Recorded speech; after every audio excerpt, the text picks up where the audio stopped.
Bonjour, je vous remercie d'être venus aussi nombreux. C'était vraiment une chance de vous avoir tous. Et je voudrais remercier, ne pas oublier, les agences de relations presse qui nous ont aidés dans ce travail. Il y a l'agence Schilling, l'agence Sudry, l'agence Sales Factory, l'agence Rumeur Publique et l'agence Catoire. Voilà. Alors maintenant, je vais demander à Madame Benarous de SMA BTP qui nous reçoit ici, et c'est vraiment un grand cadeau qu'elle nous fait, de venir présenter SMA BTP. Non, je...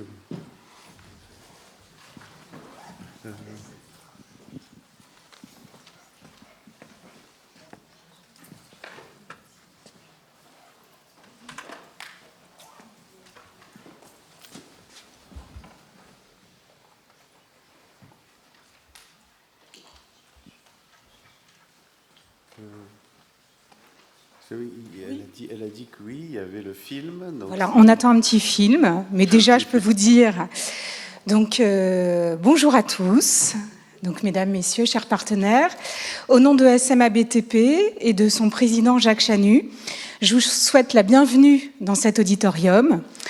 Donc pour la 15e édition de l'Observatoire des médias de la prescription du bâtiment. Je suis heureuse de vous accueillir. Et puis surtout nos partenaires de Bâti Études et d'Archilistes, tout particulièrement Monsieur Vieillard, avec qui nous travaillons depuis de nombreuses années. Et donc merci à vous pour cette collaboration. Je reconnais aussi quelques visages dans la salle. Voilà, donc je vais vous dire quelques mots sur notre mutuelle. Très rapidement, je ne vais pas monopoliser la scène. Voilà. Peut-être. Oui, bon, vous me suivez alors. Donc SMA BTP, c'est l'assureur des professionnels de la construction et de l'immobilier. Nous avons plusieurs.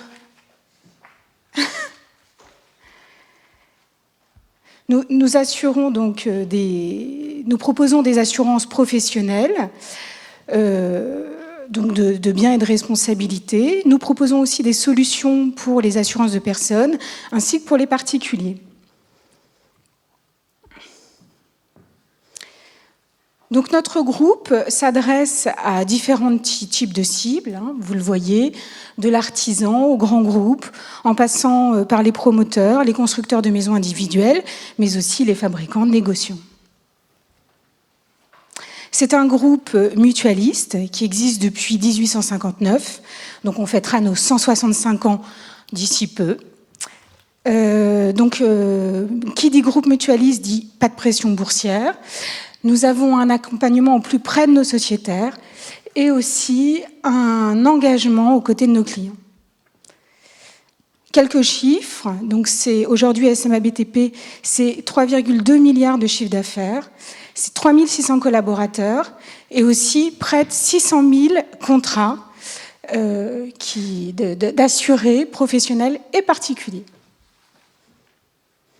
Un groupe solide financièrement, puisqu'aujourd'hui il y a 331% de solvabilité financière, ce qui veut dire qu'on réassure 3,3 fois le minimum réglementaire par nos fonds propres. Et aussi de bonnes notes de notation, hein, vous voyez, A+, 22,1 milliards d'actifs gérés par le groupe. Plus de 100 implantations et également près de 600 interlocuteurs commerciaux en région. On a une organisation décentralisée, ce qui nous permet d'avoir une approche dédiée à la maille de chaque département. Un groupe aussi présent à l'international. On est en capacité, bien entendu, d'accompagner nos clients à l'étranger, mais on a également des filiales à l'étranger, donc en Côte d'Ivoire, en Allemagne, au Danemark, et aux Pays-Bas, au Portugal, en Espagne. Des valeurs mutualistes, donc avec des comités consultatifs régionaux qui sont des centres d'écoute et de remontée des problématiques. Également un conseil d'administration composé de représentants des différentes professions de la construction et de l'immobilier, et une fondation qui œuvre pour la prévention du BTP et qui s'appelle la Fondation Excellence SMA. Bon, une satisfaction client, vous avez quelques verbatim. Tous les ans, près de 8 sur 10 de notes qualité. Voilà. Et puis, on a effectivement des clients prêts à nous recommander, à parler de nous, et qui le font. Donc, des solutions d'assurance dont vous avez certainement entendu parler, responsabilité décennale, dommages ouvrages, mais aussi responsabilité civile, des assurances pour les drones, les obligations conventionnelles, le transport, enfin une longue liste, près de 150 solutions d'assurance sur mesure, avec de l'épargne, de la santé, de la retraite et de la prévoyance, qui sont adressées aux entreprises, aux salariés et aussi aux particuliers. Donc, en quelques mots, voilà, le premier assureur de la construction en Europe, premier assureur du logement social, 6e assureur des flottes automobiles, 28 000 contrats de dommages aux biens, 5 500 opérations de construction neuve ou de réhabilitation assurée, premier assureur d'engins. Les assurances de personnes ne sont pas en reste puisque récompensées tous les ans. Et puis effectivement, bon, malgré sa jeunesse, une petite centaine d'années, effectivement, SMA Vie BTP est en capacité de proposer des solutions performantes. Derrière, effectivement, il y a quelques projets là qui sont affichés. SMA BTP a assuré, bien entendu, de grands projets. Vous avez les stations de métro du Grand Paris, le tunnel sous la Manche, le viaduc de Millau, la Bibliothèque de France, le pont de l'île de Ré. Mais SMA BTP, ce n'est pas que de grands projets. C'est aussi l'assureur des collectivités, l'assureur d'usines, de collèges, de lycées, de rénovation de logements individuels. Voilà. Un assureur innovant, oui. Dès 1923, SMA BTP proposait la première solution, le premier contrat d'assurance par abonnement. 10 ans plus tard, la première police de chantier. En 1991, le premier contrat qui réunissait les assurances de dommages et de responsabilité. Et puis, plus récemment, on peut citer les assurances contre les recours abusifs, ou encore les drones, les assurances de drones, et l'assurance de la maquette numérique. Et la dernière image à vous présenter, un réseau de spécialistes et d'experts. Effectivement, nous avons plus de 1000 partenaires, experts, avocats qui travaillent avec nous, et aussi une cellule d'expertise internalisée qui fait notre particularité, qui s'appelle SOCABAT, qui fait travailler des ingénieurs, des architectes, pour des études, nos contrats et puis les expertises terrain. Voilà. Eh bien, écoutez, je vous remercie pour votre écoute et je laisse la parole donc à Michel. Oui, oui, tout à fait. Voilà, non, c'est bon. Merci. Donc, on va commencer à vous présenter un peu les résultats. Et dans un premier temps, donc je suis Michel Soufir, je suis président d'Axiom Média, qui intègre Bâti Études, une étude Bâti Média, le Rénovascope, notre nouveau observatoire de la rénovation.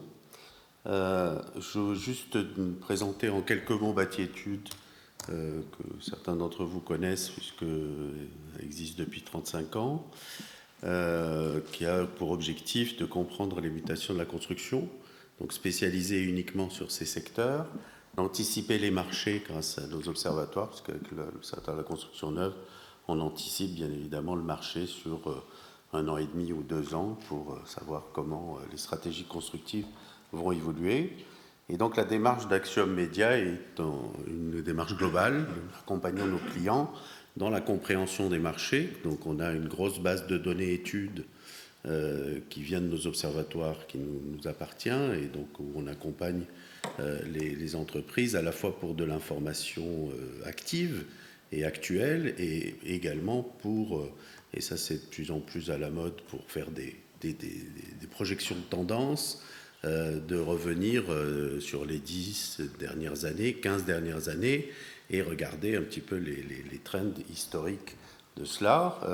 Avec Batimédia, on fait de la diffusion, basée uniquement sur la mise en avant de contenu, puisque c'était la stratégie d'origine de Batimédia. Et nous avons également des centres d'appel, des bases de données, etc., qui nous permettent d'aller plus loin en termes d'action. Donc, l'Observatoire de la construction neuve, donc entre 6 et 8 000 permis, donc de beaucoup moins ces 2 dernières années, qui sont suivis, où donc nous interrogeons les architectes ou les maîtres d'ouvrage pour leur poser environ 150 questions sur ce qu'ils vont mettre dans leur bâtiment. Donc les sujets abordés, donc l'ensemble des sujets, ossature, façade des murs, cloisons, escaliers, eau chaude sanitaire, etc. Donc on regroupe le bâtiment du sous-sol au plafond sur les différentes destinations, c'est-à-dire la maison individuelle, la maison individuelle groupée, le logement collectif pour le résidentiel et pour le non-résidentiel, les bureaux, les commerces, les écoles, les salles de sport, etc., l'industrie, le stockage, l'agricole. Donc au total 13 destinations sur cet observatoire qui est livré tous les ans. Donc certains de nos clients achètent des résultats semestriels et d'autres clients achètent des résultats annuels. Et donc c'est la forme d'une présentation et d'une livraison de choses. Et on a 3 observatoires dans le domaine sanitaire, donc sur la PAC, sur la climatisation et sur le chauffe-eau, qui sont basés, eux, sur l'interrogation à chaque fois de 1500 installateurs qui vont nous expliquer, en fait, un petit peu quel a été le marché des produits installés et comment ça s'est passé. Et le dernier né, l'Observatoire de la rénovation, que nous travaillons depuis 1 an et demi à peu près. Donc là, nous venons de finir le pilote sur 1000 maisons individuelles et que nous allons livrer dans les jours prochains. Et pour ceux qui ne sont pas souscripteurs, la possibilité d'y accéder 24 heures gratuitement pour voir un peu le premier résultat et voir si c'est intéressant. Et ensuite, donc, souscrire à l'Observatoire de la rénovation qui sera fait sur la base de 12 000 enquêtes annuelles. Donc, on fera une nouvelle opération en fin d'année sur 3 000 pour, en 2025, faire les 12 000 enquêtes, donc rendues trimestriellement. Voilà. Donc, là, c'était quelques mots pour notre entreprise. Donc j'ai accepté de travailler avec Archilist, qu'on connaît depuis très longtemps et avec qui on travaille de façon très très proche, pour reprendre en fait l'enquête qu'Archilist réalisait depuis 2004 et qui, la dernière a été faite en 2019, donc avec une petite interruption à cause du Covid. Et avec une démarche qu'on a essayé de faire évoluer un petit peu dans la mesure où ces 4 dernières années, le web a pris une importance qu'il n'avait pas précédemment. Et donc le questionnaire a un peu évolué, ce qui fait que vous allez voir les historiques, les chiffres sont un petit peu plus forts sur cette enquête-là parce qu'on a intégré la notion de consultation d'un magazine, notamment avec le web, et on a davantage travaillé les sujets de communication qui utilisent le web. Donc, 2 démarches dans cette enquête, la recherche d'informations et l'étude d'audience des médias. Comment s'est déroulée la collecte d'informations sur le terrain? Donc, nous avons travaillé à partir de la base de données Archilist, qui est vraiment très complète par rapport à ce marché, à la fois en web et par téléphone, en stimulant la demande de réponse, donc allô bonjour, est-ce que vous pouvez répondre, on vous envoie le lien, ou en les interrogeant pour une petite partie, et notamment les professions comme économiste de la construction, bureau d'études ou maître d'œuvre qui sont moins réactifs en termes de web qu'on est allé chercher. Donc nous avons réalisé 504 enquêtes répartis entre les architectes, architectes d'intérieur, bureaux d'études, techniques, bâtiments, économistes de la construction et maîtres d'œuvre en bâtiment. Donc avec les résultats que vous voyez, donc 48% pour les architectes, 11% pour les architectes d'intérieur, etc. Avec une marge d'erreur assez bonne, puisqu'on est à plus ou moins 4% sur la cible la plus importante. Malgré tout, comme on présente des résultats généraux sur l'ensemble de la cible, on a fait un redressement par rapport aux 39 090 cibles qu'on a travaillées sur la base de données. Et donc, on va vous présenter des résultats redressés, mais sur la partie générale, simplement. Quand on va dire les architectes ont vu tel pourcentage, on n'est pas dans du redressé, puisqu'on ne travaille que sur la cible des architectes. Donc, on a leur vraie réponse. Donc, voilà les activités. Les effectifs, pas grand intérêt. Par contre, là, on peut voir, donc, par rapport à l'activité, un petit peu le profil des cibles qu'on a travaillées. Bon, vous verrez ça, puisqu'on va vous livrer demain matin un lien qui va vous permettre d'accéder à l'ensemble des résultats de l'étude. Voilà le profil des personnes interrogées, donc moitié-moitié hommes-femmes, plutôt un peu plus hommes. Et puis au niveau des âges, donc un peu ce que l'on connaît, c'est-à-dire une population d'architectes un peu vieillissante et qui a du mal à se redévelopper. La répartition géographique, donc ça, vous verrez ça dans le détail.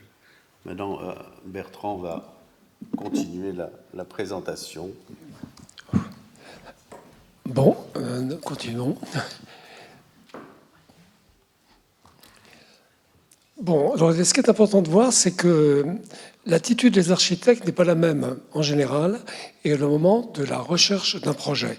C'est-à-dire qu'on voit que lorsque, en temps normal, les architectes n'ont pas le même comportement qu'au moment de la recherche immédiate d'un produit. Donc on peut... Alors, quel type de médias consulter? Vous avez tout. Donc, on a regroupé les presse écrites papier, presse écrite web, c'est-à-dire l'influence des sites internet et des newsletters, des journaux, des lus par les architectes, les sites d'actualité, enfin, tout est expliqué là-dessus.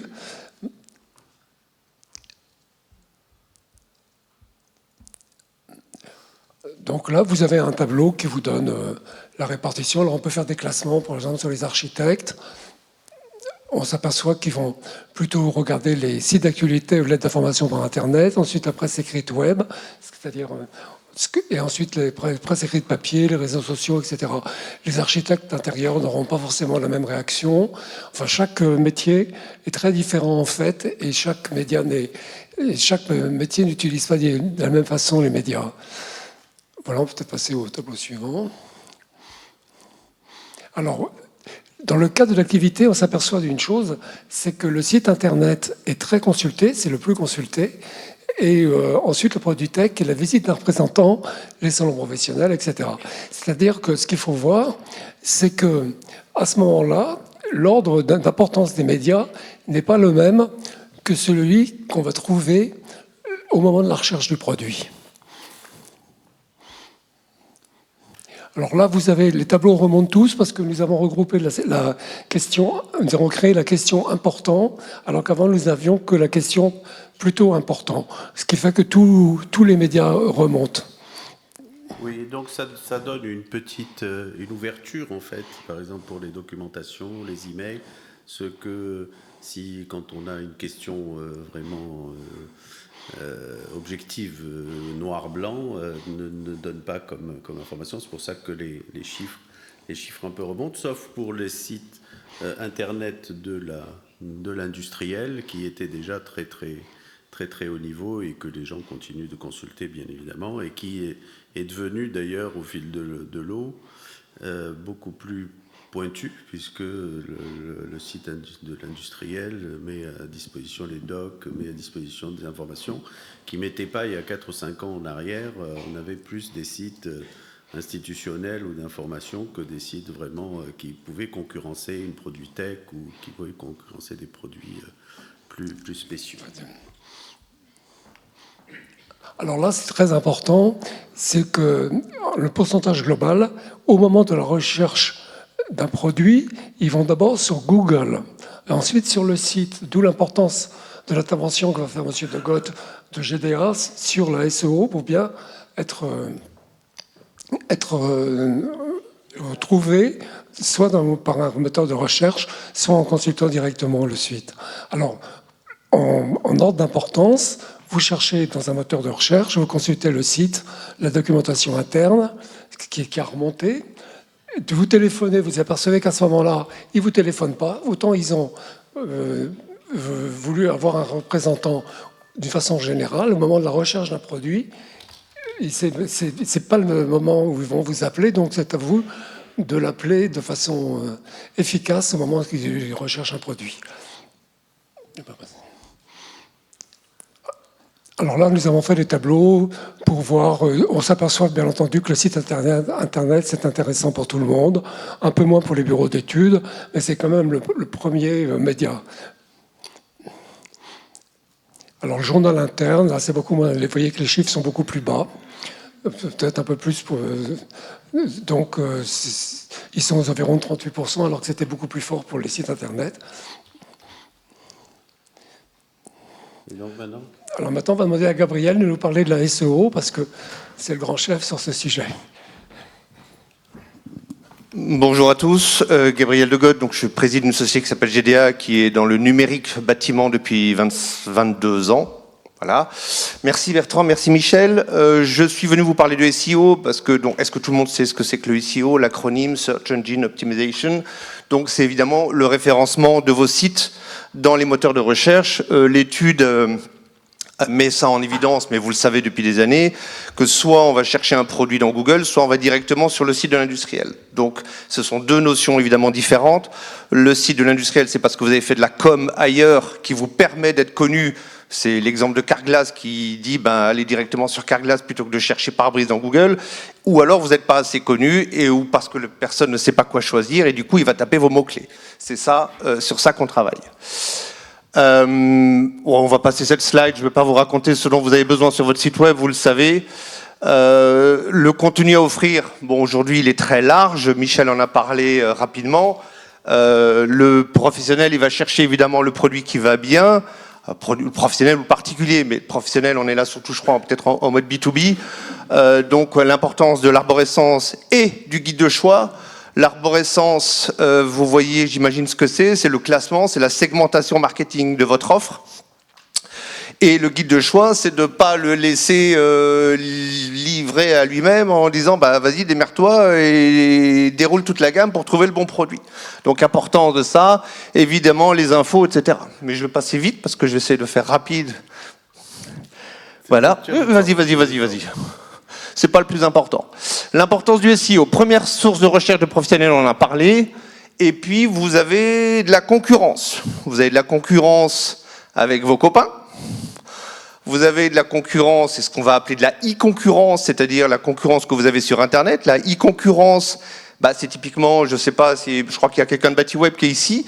Batiweb est factuellement un e-concurrent de votre présence sur Internet, parce que Batiweb a sa propre matériothèque ou bibliothèque de produits, et il vous fait concurrence en référencement Google. On parle que de Google, parce que pour l'instant, c'est ultra majoritaire. Donc c'est un e-concurrent. D'autres e-concurrents, ce sont les négoces. Alors, c'est pas moins des e-concurrents si vous distribuez. Si vous distribuez pas, ce sont des e-concurrents sur Google. Et puis, depuis quelques années, il y a l'arrivée des marketplaces. Vous avez tous entendu parler de ManoMano, qui fait un énorme travail de référencement. Donc, tout ça vous génère énormément de concurrence. Et je ne parlerai pas de Leroy Merlin, Casto, etc., qui, même s'ils sont plus orientés, soi-disant, grand public, vous font quand même de la e-concurrence sur les matériaux que vous vendez. Bon, gros volume de recherche, on passe. L'importance du SEO, ça, c'est capital. Première page, sinon rien. Vous voyez les chiffres là-haut, alors on les voit pas très bien, Mais sur là, vous avez le graphe de gauche, vous donne les 10 premières positions, donc sur la première page. Vous avez 35% de clics sur la première position, 24 sur la deuxième, 18 sur la troisième, 13, 4, 9, 6, 4, 3. C'est-à-dire qu'en fin de première page, déjà, le taux de clic est quasiment inexistant. Et la deuxième page, on n'en parle pas. Vous avez le graphique de droite qui vous donne le taux de clic à partir de la deuxième page, c'est-à-dire après la barrière des 10 premiers résultats. Ça va, je vais vite, mais ça va comme ça ? Très bien. Bon, là, on va reparler des basiques, mais c'est important que vous les connaissiez. Les 3 piliers du référencement, c'est ce qu'il y a écrit là, c'est la technique, le contenu et le netlinking. La technique, c'est que votre site web soit techniquement impeccable. Donc, il y a plein de sujets sur lesquels on pourrait travailler. Je vous les ai notés, bien codés, rapides, pensez à ça, maintenu régulièrement, pas de page d'erreur, etc. Netlinking, je vais en reparler après. Contenu, vous ne pouvez pas matcher sur un mot-clé si votre site web ne comprend pas les pages qui comprennent ce mot-clé. Sauf que si vous mettez juste le mot-clé, ça ne suffira pas. Donc, le contenu, il doit être circonstancié, il doit être optimisé et avec une densité qui permet à Google de juger que votre page est légitime pour répondre aux mots-clés. Et le netlinking, c'est souvent quelque chose qui est un peu négligé. Le netlinking, c'est votre popularité web, c'est-à-dire c'est, toute chose égale par ailleurs, le nombre de sites web, si possible importants, qui font des liens vers le vôtre. Ok ? Ça, c'est fondamental aujourd'hui parce qu'il y a énormément de concurrence. Donc Google juge en partie que si votre site web est linké de partout, c'est qu'il a sa légitimité et que donc il peut être placé avant d'autres.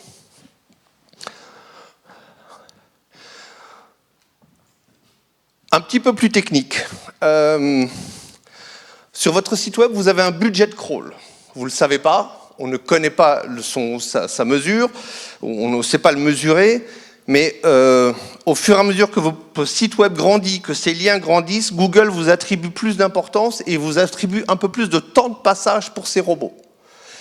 Ce budget crawl, il ne faut pas le gaspiller. C'est-à-dire que votre arbo doit être correctement faite. C'est pas la peine d'avoir 50 gammes, sous-gammes de produits si vous avez dans chaque gamme un produit. C'est de la perte de temps, de la perte de crawl et Google ne vous indexera pas correctement. C'est un exemple parmi tant d'autres, mais il faut que vous reteniez cette notion de « j'ai un budget de crawl ». Évidemment, des sites web très célèbres, SMABTP sans doute, mais Isover par exemple, a certainement un plus gros budget de crawl qu'un petit industriel lambda avec 10 produits.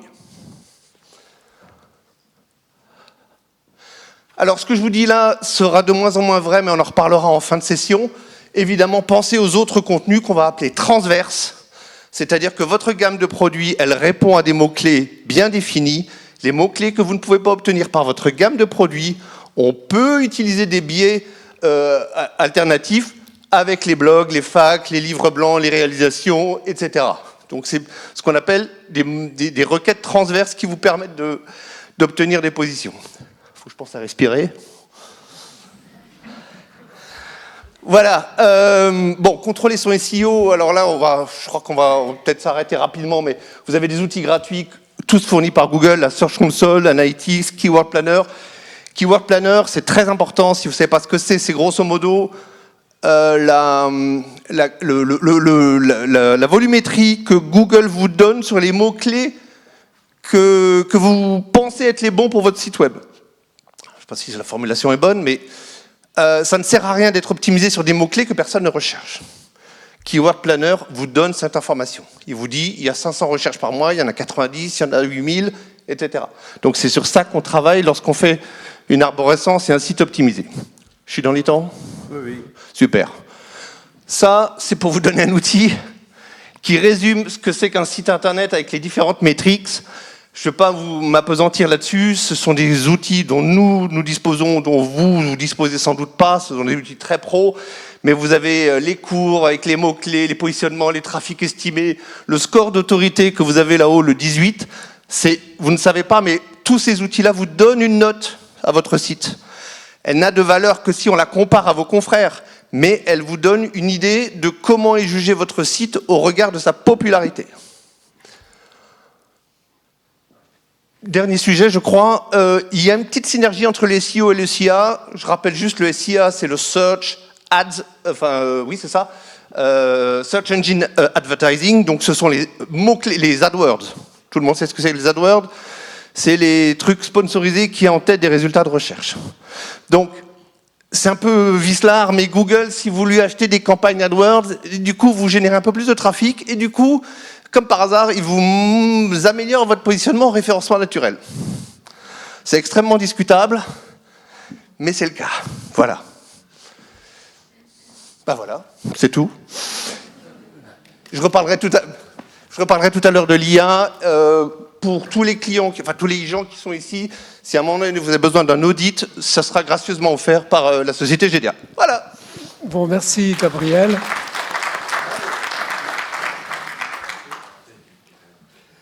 Alors là, nous allons parler de médias.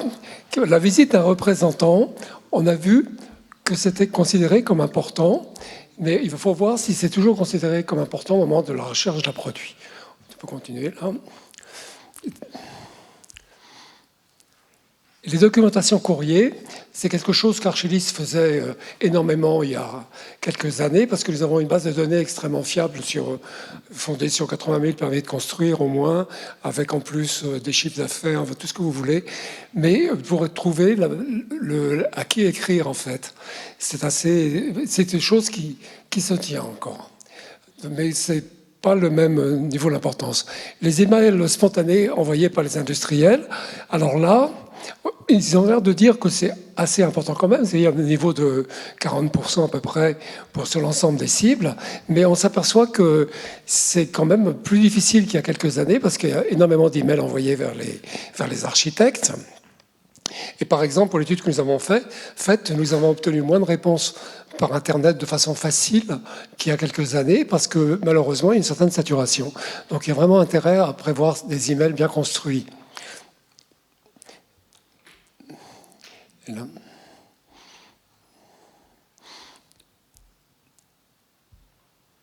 Alors maintenant, oui, tu vas parler d'Archilist? Je parle d'Archilist, alors continuons. Vas-y. À moins que bon, écoutez, Archilist, vous connaissez tous. Enfin, tous les personnes qui vont intervenir pratiquement sont clientes chez nous. Mais sauf une, alors j'étais bien content, on a voulu inviter des gens qui n'étaient pas clients, mais on n'a pas réussi à les avoir, les gens d'InfoPro Digital qui ont des médias superbes. Mais si vous voulez, normalement, Archilist est connu, soit pour une base de données extrêmement précise qu'on fait depuis 30 ans, et en particulier sur les architectes.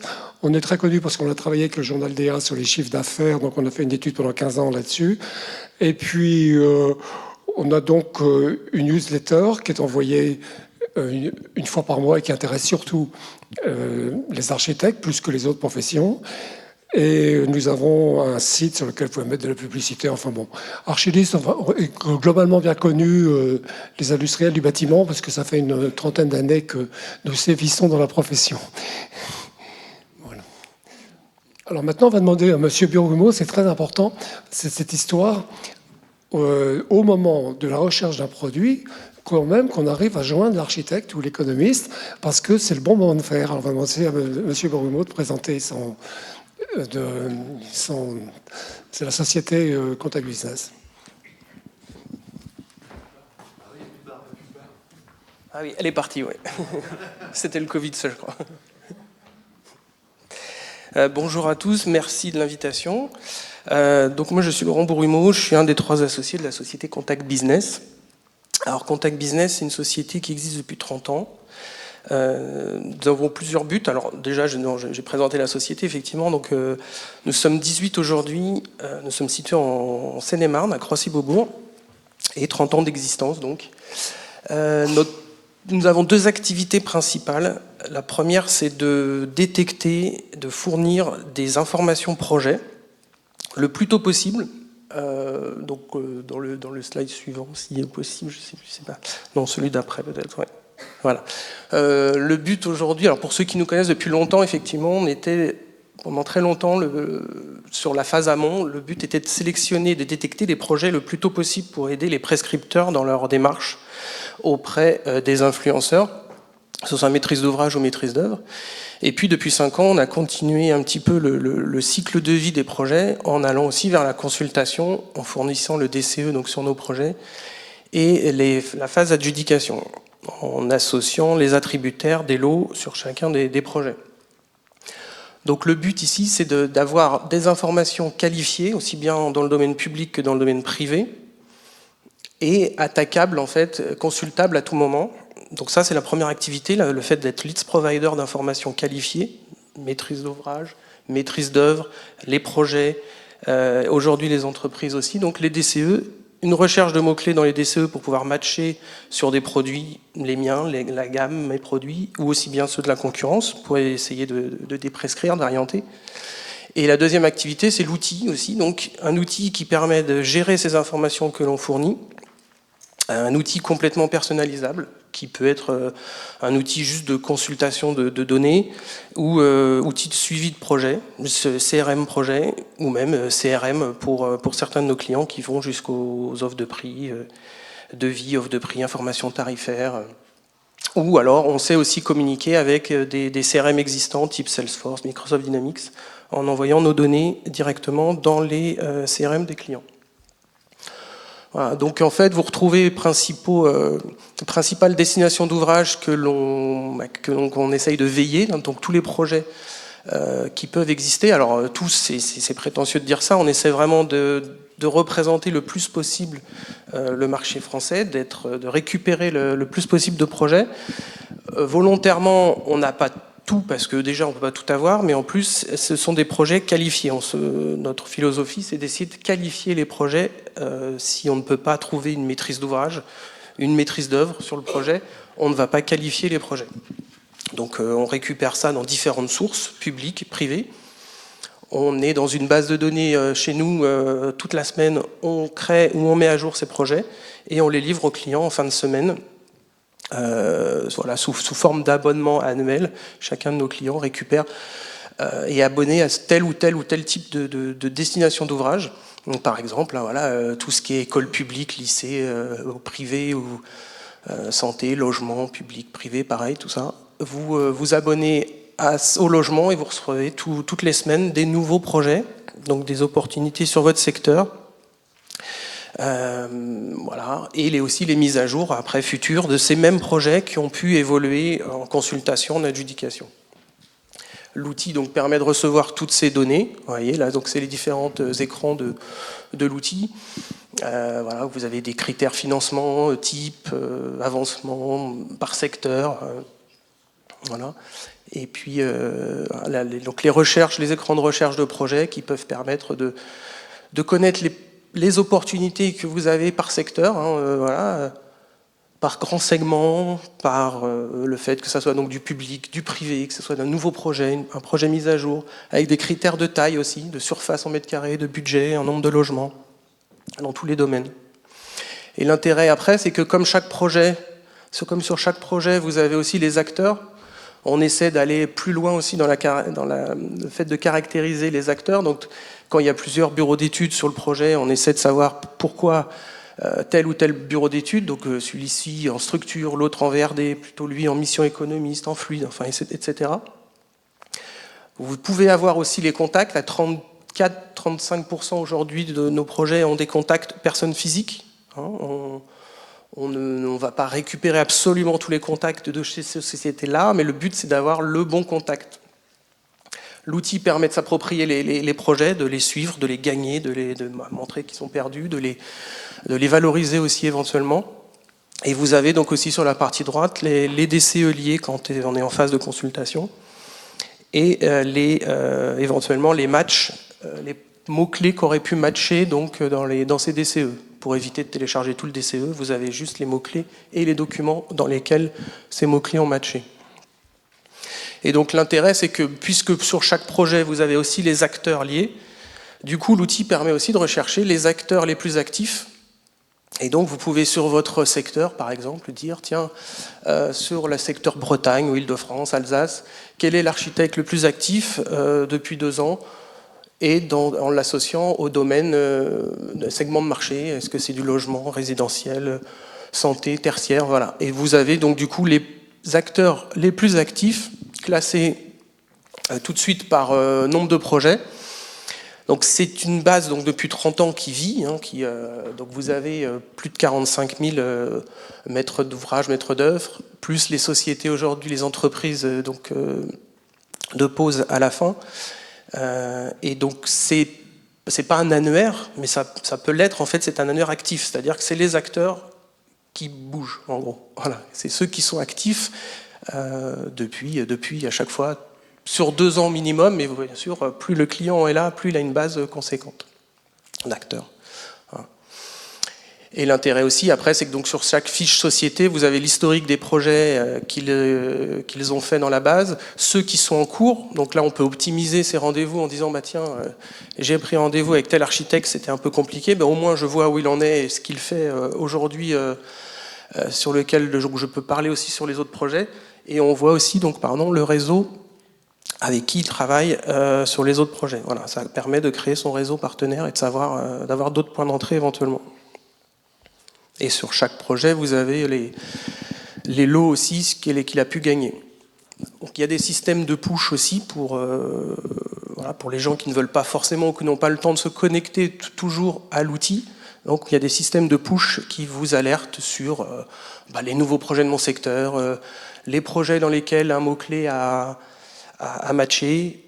Vous avez plein de types d'alertes selon l'usage, selon les besoins. Voilà. Et puis différents tableaux de bord qui sont aujourd'hui faits dans l'outil via Power BI, qui permettent d'avoir vraiment des tableaux de bord. Alors il y en a des standards, mais il y a aussi des tableaux de bord vraiment qu'on peut faire sur mesure selon les besoins du client, pour faire ses analyses, ses propres analyses de suivi d'action, suivi de projet, mes sociétés, mes devis, voilà, les suivis de devis, où j'en suis sur les devis que j'ai faits. Voilà. Je pense que merci. dans le temps, c'est bon. Merci à vous. Voilà, merci beaucoup. Le Contact Business vraiment connaît bien son métier. Je ne vois pas quel est le... Alors maintenant, on va aller dans quelque chose d'un peu plus compliqué et qui intéresse plus notre ami de Batiweb qui est là. Et donc les produits tech, tout, c'est donc considéré comme important. Et vous voyez, par tout le monde, pas tellement par les bureaux d'études, curieusement. Alors maintenant, les bases de produits en ligne. Alors là, c'est différents types de produits tech. Il y a celles qui sont à base de BIM, les produits tech à 70%. On voit dans les produits tech Batiweb en premier, Batiactu en second, Batiproduit, le moniteur d'infoproduit digital en troisième, Archi-Expo, Archi-Produx, Batirama, Matériaux Archi, notre ami Monsieur Dittmann, qui est à 11% tout de même en produits tech, l'armoire ad hoc de Batimédia, Ooze, je pense que c'est le groupe de Florence, hein, et voilà, et le Sagerec qui a baissé en produits tech. Voilà. Alors là, on voit que ce ne sont pas les mêmes produits tech qui sont utilisés suivant les métiers. Les archives, ça va être Batiweb en premier, ensuite Batiproduit, l'infoproduit digital, ensuite Batiactu, Archi-Expo, Archi-Produx. Les architectes d'intérieur, ça va être un ordre différent. Les BET aussi. Vous voyez, donc chaque métier a vraiment une façon de procéder différente. Vous ne pouvez pas du tout avoir la même politique vis-à-vis des architectes, vis-à-vis des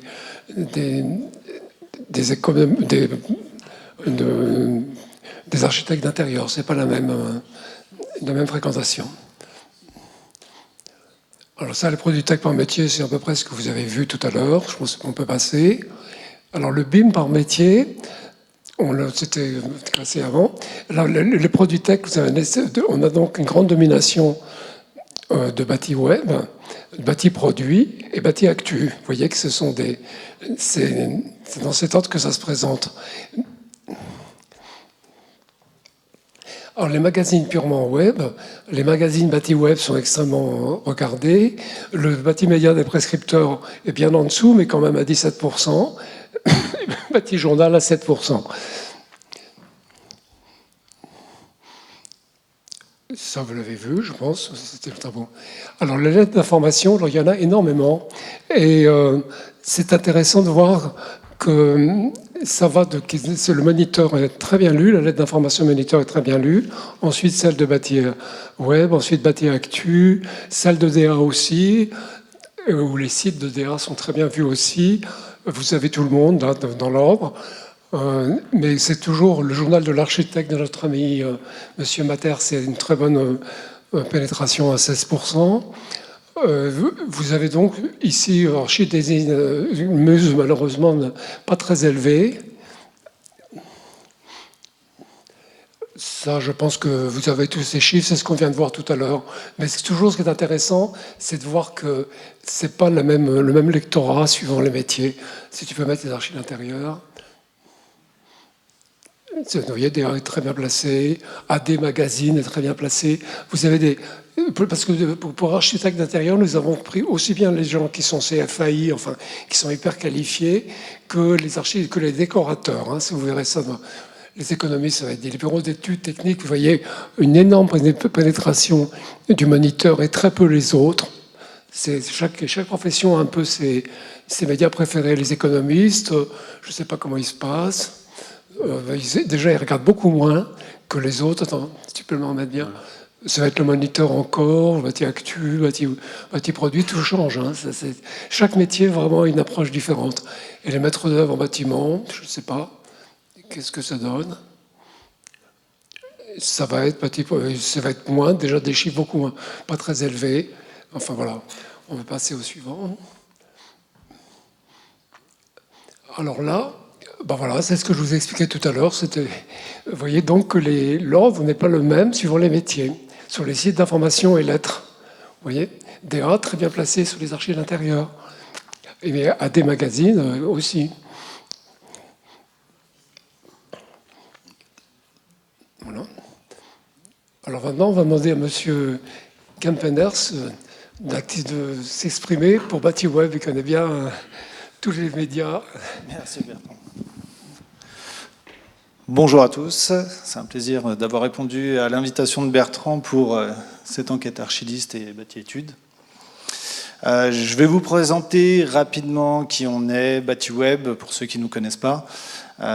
Aujourd'hui, voilà, on est un acteur on va être concentré sur l'actualité du bâtiment, donc tout ce qui est construction, habitat, BTP, etc.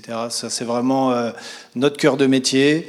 Aujourd'hui, on a un lectorat qui est généraliste, c'est-à-dire on est sur une enquête archiviste où on va travailler beaucoup sur le sujet des architectes, mais on s'adresse aussi à tout ce qui est seconde œuvre, grosse œuvre. Michel, je te laisse. Quelques chiffres, hein. Je ne vais pas vous prendre beaucoup de temps, mais quelques chiffres aujourd'hui. On fait une audience mensuelle de 620 000 abonnés. On a 325 000 abonnés à nos newsletters quotidiennes. Donc ça peut vous donner un aperçu du taux de pénétration et à quel point Bâti Web peut compter au niveau du secteur du bâtiment. On essaye bien sûr d'être présent sur les réseaux sociaux. Donc là, on essaye de progresser. Très important aussi pour nous et pour les différents acteurs qui vont communiquer sur Bâti Web, on certifie notre audience par un tiers qui est la CPM. Donc vous pouvez vérifier toutes les audiences de Bâti Web, avoir la main dessus. Quand ça se passe bien, vous le voyez. Quand ça se passe mal, vous le voyez aussi. Donc, et c'est un moyen pour nous de garder une vraie clarté sur ce qu'est Bâti Web et à qui on s'adresse. Et comme vous avez vu, on est souvent dans un trio, un petit trio infernal où on se bat avec nos concurrents principaux. Et souvent, on me pose la question, qu'est-ce qui va nous différencier des deux autres, pour éviter de les nommer. Et c'est que notre contenu est 100% gratuit. On considère que Bâti Web est d'utilité pour donner de l'information sur tout ce qui est actualité du bâtiment. Donc tout le contenu que vous avez sur Bâti Web aujourd'hui est accessible gratuitement pour tous ceux qui veulent lire ou s'abonner à une newsletter. Là, vous avez la répartition donc, de qui nous lit. Donc, qui nous lit, donc, comme vous voyez, avec une partie prescription donc, où on va avoir le sujet des architectes, mais on est très implanté sur la partie du second œuvre, du gros œuvre, et après donc, diffus sur les services et négoce services du BTP. Donc voilà, donc c'est une audience vraiment généraliste. Et après, Donc comme je vous disais, on a réellement deux types de clients. On a nos clients, nos lecteurs, donc ce que vous avez vu, les différentes cibles que vous avez vues juste avant, et on a nos clients principaux, donc au niveau du chiffre d'affaires, on va dire. Donc tout ce qui est industriel, organisme, qui vont souhaiter communiquer sur Batiweb pour toucher les cibles que vous avez vues précédemment. Donc on est utilisé pour de plusieurs façons. Donc c'est soit des lancements de produits, mettre en avant votre marque, augmenter votre notoriété, créer du trafic qualifié sur votre site internet, générer des leads aussi, donc bien sûr qualifiés. Alors tout à l'heure on était concurrent sur les produits tech. Alors sachez que c'est pas une réelle concurrence, comme vous avez vu, c'est une guerre pour être en première page de Google. Donc on est utilisé par pas mal d'industriels aussi pour servir d'intermédiaire. On est un intermédiaire pour ces industriels qui communiquent chez nous de manière à ce qu'on leur génère trafic ou lead qualifié. Et après, si pour certains qui ont des problématiques de gestion de lead, on a un service entièrement dédié à la gestion de lead où on va requalifier au téléphone avec des personnes qui ont une appétence pour vraiment le bâtiment et donc qui vont pouvoir requalifier, envoyer des documentations et gérer tous les leads à votre place. Donc voilà, j'ai essayé d'être très succinct, je ne voulais pas monopoliser. Et si vous avez besoin de quoi que ce soit, de discuter sur des sujets de médias, de Batiweb ou quoi que ce soit, n'hésitez pas, je suis disponible, je suis à votre disposition. Voilà. Voilà.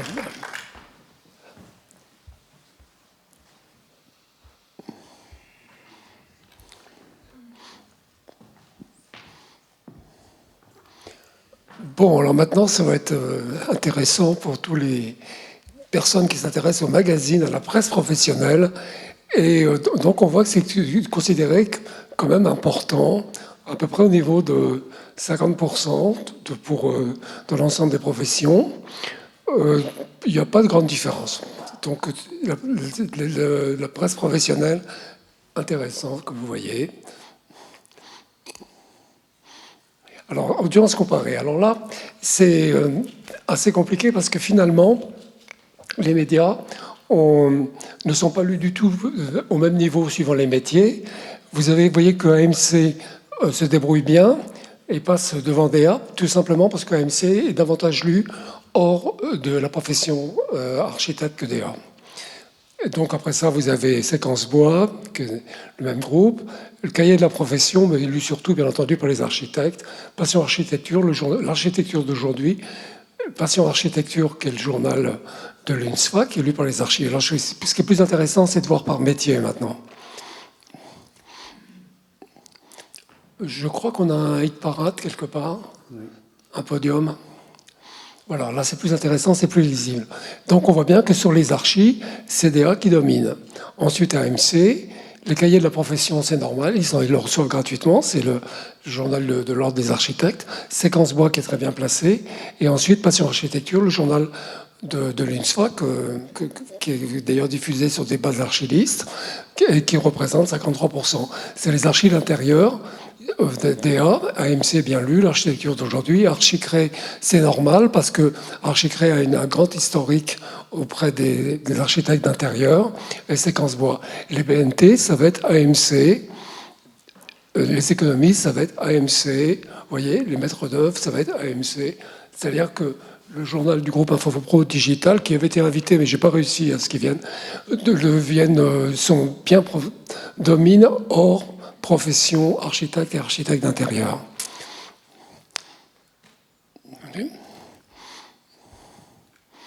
Alors DA, je crois que maintenant, nous allons avoir le plaisir d'avoir Madame Slaman. C'est pas eux maintenant? Là maintenant, on excusez-moi.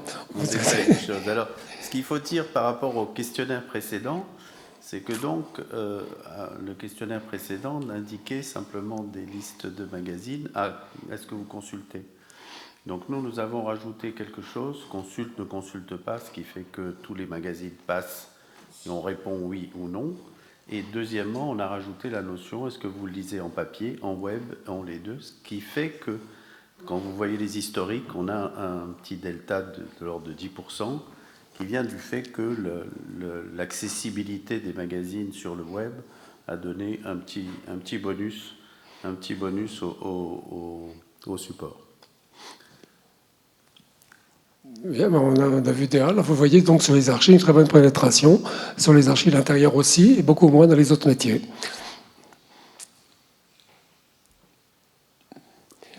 Alors, AMC, le journal de l'Infopro Digital, très bonne, toujours pareil, et une meilleure pénétration que DA sur les autres métiers, c'est-à-dire bureau d'études, économiste, maître d'œuvre. Alors, Séquence Bois, excellente pénétration sur les archives d'intérieur. Et qu'il y ait la profession, c'est normal, qu'elle soit partout, puisque c'est envoyé gratuitement par l'ordre. L'architecture d'aujourd'hui, sur les archives essentiellement. Passion architecture, donc sur les architectes normalement. C'est même curieux qu'on ait des chiffres sur les autres métiers, parce que moi je range pour router surtout sur les architectes. À vivre, donc une bonne pénétration sur les archives des architectes d'intérieur.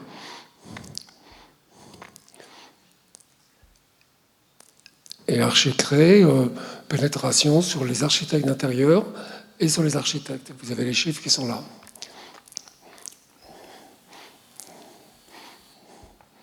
Donc maintenant, Voilà. Léa. Maintenant, on va demander Bonjour à tous. Merci Bertrand pour cette invitation et puis cette passionnante étude réalisée par Michel Soufir. Voilà. Donc moi, je suis venue vous présenter le magazine DA, donc vous connaissez un petit peu, puisque c'est le leader de la presse architecturale. À l'origine, DA, c'était le magazine qui a été lancé par l'Ordre des architectes. Il existe depuis 35 ans, donc on a quand même un historique intéressant. Et on a depuis plus de 20 ans maintenant le rédacteur en chef et architecte Emmanuel Caille, donc qui incarne la revue et qui est particulièrement bien connu pour le ton assez libre et puis sa prise de position. Donc il est assez, il n'a pas de diktat particulier dans le traitement de son actualité. Son actualité qui sera traitée de deux manières, soit en rapport évidemment en prise directe avec un thème d'actualité en l'occurrence, par exemple le village des athlètes récemment, où vous avez le logement collectif et ce qu'il fait de mal entre guillemets à l'architecture, enfin ce qui se passe en ce moment, et puis parfois des prises, un recul par rapport à l'actualité, justement, sur une synthèse de titres, par exemple sur la transformation et le changement. Et puis, on a également traité de l'impact de la guerre en architecture, à travers, par exemple, des sujets comme l'Ukraine récemment. Voilà, donc aujourd'hui on a aussi d'excellents chiffres puisque malgré tout et avec le désaveu de la presse par rapport à l'arrivée des sites web, on a toujours une très bonne diffusion avec près de 10 à 12 000 exemplaires en tirage.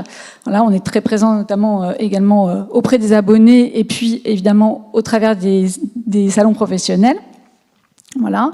Et ensuite, on a également une très bonne pénétration sur les réseaux sociaux. Aujourd'hui, DA, c'est, je crois, un des meilleurs sur LinkedIn, puisqu'on a 50 000 abonnés, donc c'est quand même une très belle performance. On en est assez fiers. Voilà, donc je n'ai pas beaucoup de temps pour parler du magazine, mais évidemment, je pourrais aussi vous dire que on a une distinction particulière et c'est Archis qui a contribué à lancer avec nous donc le classement des agences d'architecture par chiffre d'affaires, suivi du classement des bureaux d'études par chiffre d'affaires. Et c'est vrai qu'on est assez réputé et connu pour ça, ce qui nous permet aujourd'hui encore de pouvoir capter un jeune lectorat. Voilà. Donc, pour finir, DA, c'est donc 9 numéros par an. Donc, on le trouve essentiellement sur abonnement, également en librairie spécialisée. Et vous avez donc 8 numéros qui sont vraiment consacrés au bâti, à la construction, et un numéro spécifique sur l'aménagement d'intérieur. D'où sa très bonne pénétration sur la cible architecturale. Voilà. Merci à tous pour votre écoute. Séquence Bois. Alors, Séquence Bois, donc effectivement fait partie du groupe aujourd'hui, donc le groupe FICAD, je précise. Voilà, il a été à l'origine lancé par le CNDB, le Comité national du bois, Et il va fêter cette année ses 30 ans sur le salon Materials and Light, qui fait également partie du pôle architecture et construction du groupe.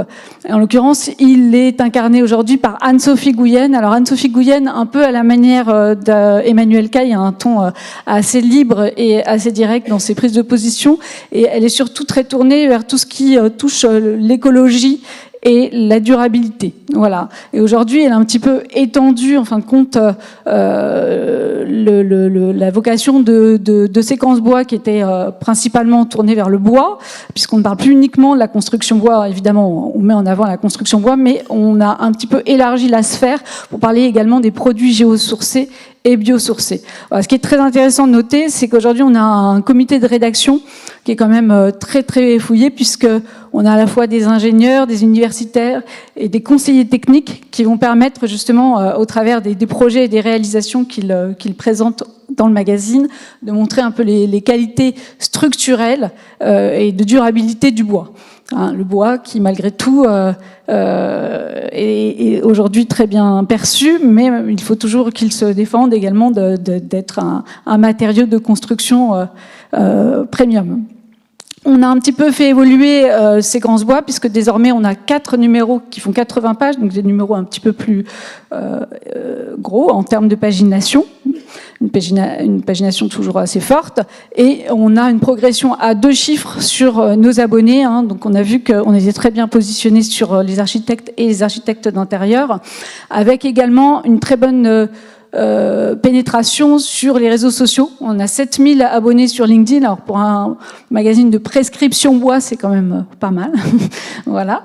Et cette année, on va donc fêter les 30 ans de Séquence Bois sur le salon. Donc on vous expliquera plus en détail comment cet anniversaire va pouvoir être célébré. Voilà. Donc merci à tous et merci pour votre écoute à nouveau. Au revoir. Voilà, merci Florence. Nous allons découvrir la suite. Frédéric. Alors maintenant, c'est Frédéric qui va nous parler d'Archicré. Monsieur Zilbert. Merci beaucoup. Bon, un peu impressionné, première fois devant du monde. Alors, Archicré est une des revues les plus anciennes sur le marché français, puisqu'elle est née en 1963, donc elle a plus de 60 ans. C'est une revue qui a été créée à la base et qui s'appelait Architecture intérieure créée, qui a eu 2-3 repreneurs dans le temps, qui a évolué, qui est devenu un magazine généraliste, et que nous avons repris, moi et mes associés, ça fait maintenant 1 an et demi, et qu'on a refondé complètement en termes de pagination, de visibilité et de maquette, pour en faire un vrai magazine qui est devenu un MOOC, puisque à la différence de mes très beaux concurrents comme Aviv ou DA qui ont une dizaine de numéros par an, on n'en fait que 4.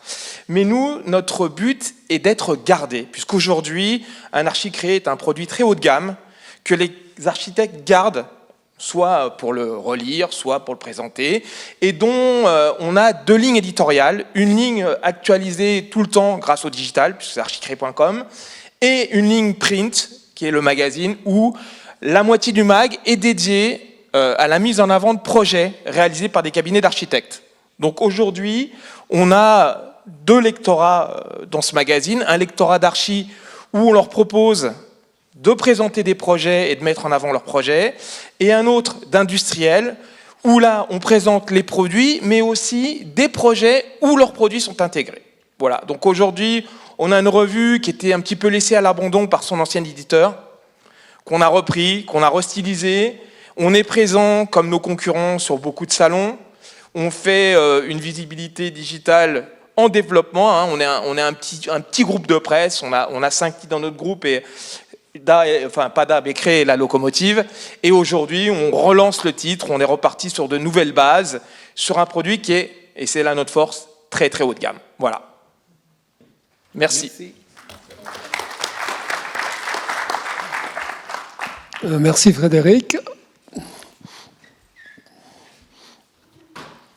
Alors là, nous allons parler d'architecture écologique ou durable. Donc, il y a 4 titres, mais vous voyez, on est toujours dans des taux de lectorat très faibles, autour de 28%.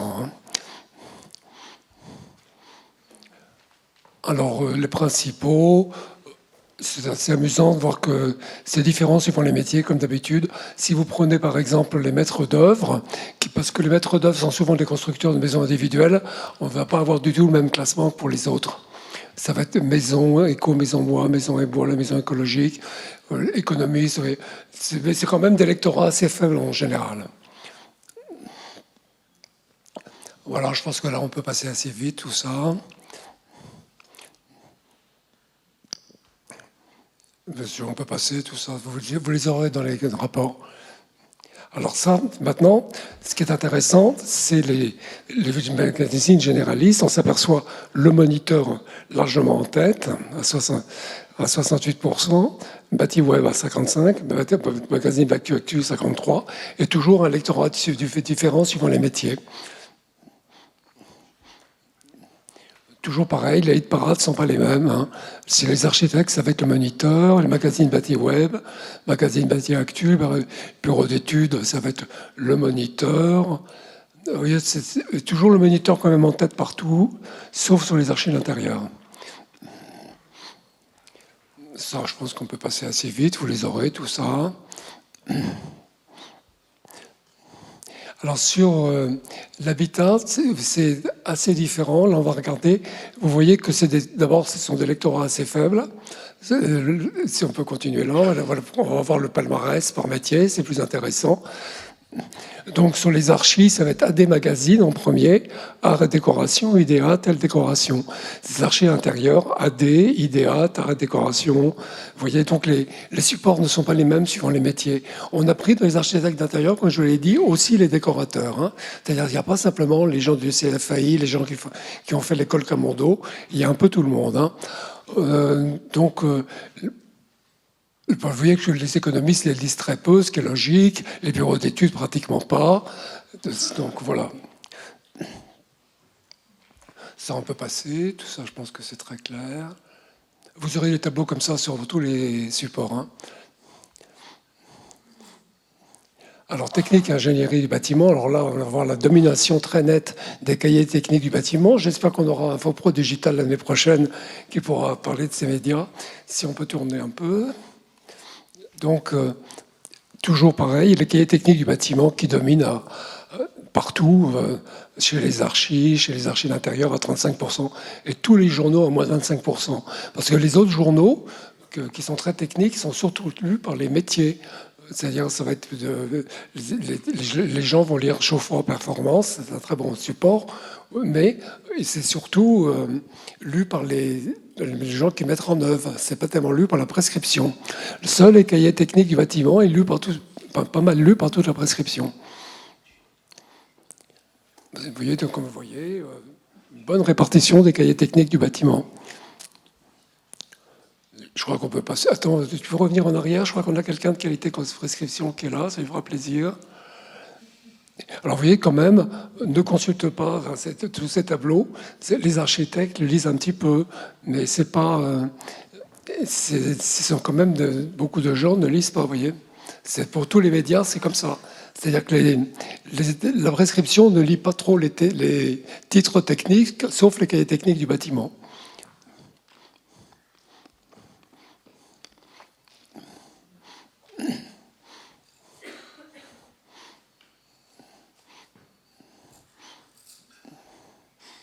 Je crois qu'on va pousser tout ça. Alors voilà, ça va devenir très intéressant, c'est les salons professionnels. Donc, ce qui est très important, c'est considéré comme une source importante par tout le monde, mais ce qui est plus ennuyeux, c'est la suite. Le tableau que va me montrer Michel, c'est ce qu'on voit. On a posé la question, êtes-vous allé à un salon? Et ce qui vient en tête, 39% des prescripteurs, je ne suis allé à aucun salon depuis 3 ans.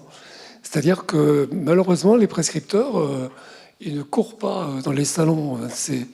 Il y a un vrai problème. On est à 40% de gens qui ne vont pas dans les salons. Donc, on veut pas, je ne sais pas ce qu'on a comme tableau, là, après.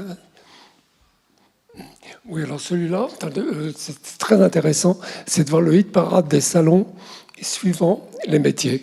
Alors, le premier, c'est Architect at Work, très nettement, pour les architectes. Et ensuite, pour les architectes d'intérieur, ça ne va pas être architecte at work, ça fait à peu près pareil. C'est architecte at work et maison et objets.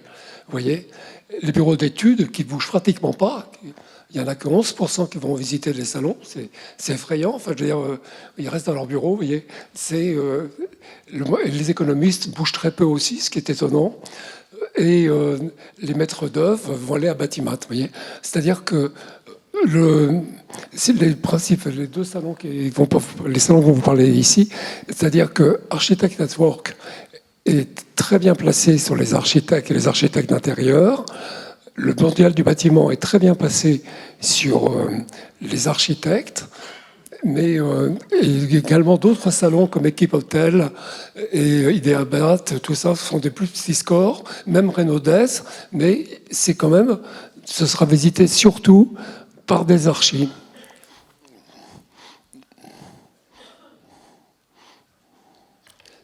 C'est tout ce qu'on a. Alors maintenant, on va demander peut-être à Monsieur Delannoy d'Architect at Work.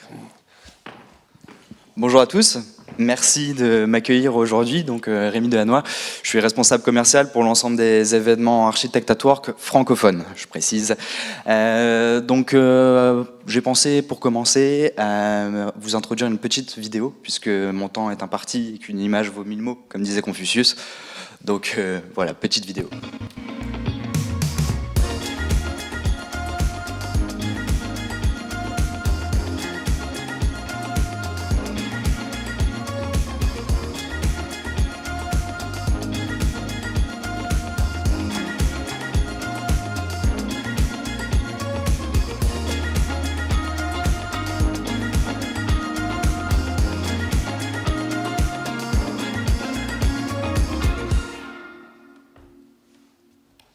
Voilà, merci. Donc en l'occurrence, ces images étaient sur notre édition de Lisbonne 2023. Donc vous l'aurez compris, Architect at Work, un événement qui se destine aux architectes et aux prescripteurs du bâtiment. Donc je vais revenir un petit peu sur l'histoire d'Architect at Work, puisque tout commence il y a 20 ans, 19 pour être précis, où on part d'un constat assez simple, c'est qu'il n'y avait pas d'événement physique qui mettait en lien directement les acteurs de la construction et les prescripteurs et architectes. Donc on s'est dit pourquoi pas créer cet événement autour de l'innovation où les ensembles des acteurs pourraient présenter leurs innovations. Donc pour ce faire, on a décidé de se rapprocher d'architectes, en l'occurrence les architectes de CIFO, pour créer cet événement. Qui mieux qu'un architecte pour créer un événement qui parle aux architectes.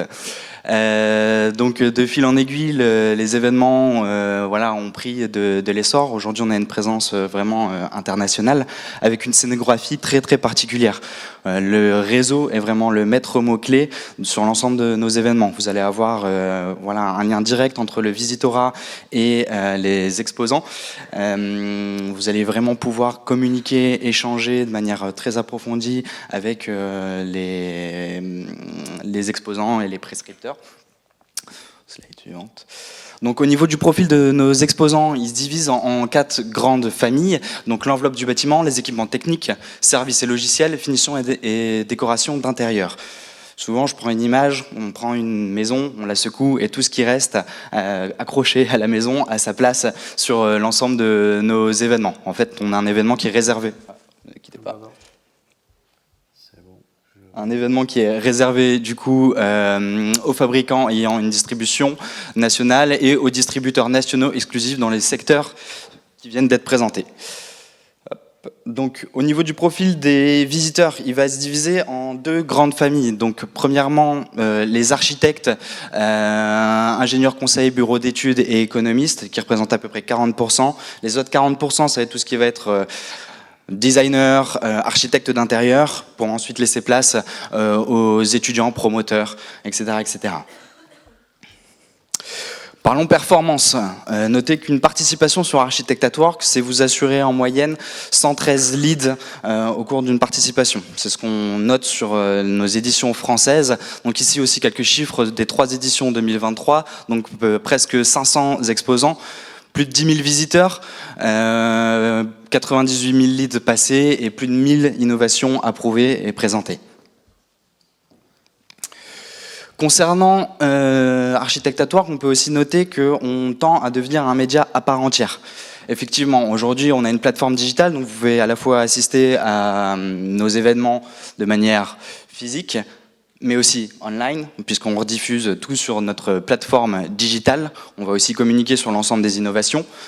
On a une véritable communauté, presque 20 000 personnes sur LinkedIn, plus de 30 000 personnes sur Instagram, une database qualifiée au bout de 20 années d'expérience avec l'ensemble du Visitora. On a une database solide qu'on propose en communication pour l'ensemble de nos exposants. Au sein de nos événements, bien sûr, pour toujours rendre attirants et sexy nos événements, on organise différents événements connexes avec des conférences, des expositions photographiques, des artistes qui viennent présenter des œuvres d'art, une exposition de matériothèque. Bref, vous connaissez certainement déjà Architectatoire, vous avez certainement déjà pu le voir. Voilà, on ne manque pas d'événements connexes. Notez aussi, par exemple, que dans 2 semaines, on sera présent sur Lyon et qu'on a la participation de Fibois Aura, qui viendra présenter sa remise de lauréat régional.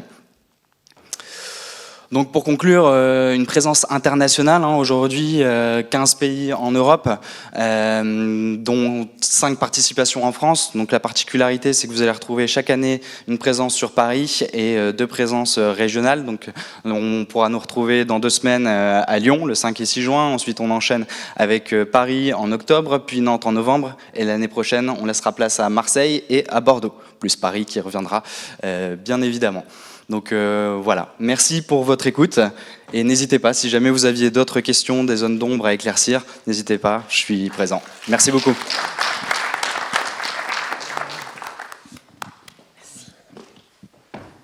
Bonjour à toutes et à tous. Donc, je suis ravie d'être avec vous aujourd'hui pour vous présenter en fait les enjeux de notre mondial du bâtiment. Donc, je suis Caroline Agent et je représente les mondiales du bâtiment et les forums Renaudais dont on a parlé tout à l'heure. Donc, c'est un salon qui est porté par un fort dynamisme. Comme vous voyez, les Visitora en 2022 a été la puissance du mondial. 111 000 visiteurs, un record de 15% en 2022. Et puis, plus de 1746 exposants aussi pour l'édition 2022.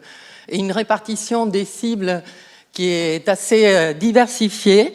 Donc, on a les artisans à 36%, on a des prescripteurs dans maître d'ouvrage et maître d'œuvre pour 20%. Nous avons également des professionnels du négoce et des distributeurs pour 16%, des fabricants pour 14% et enfin des organismes et services pour 13%.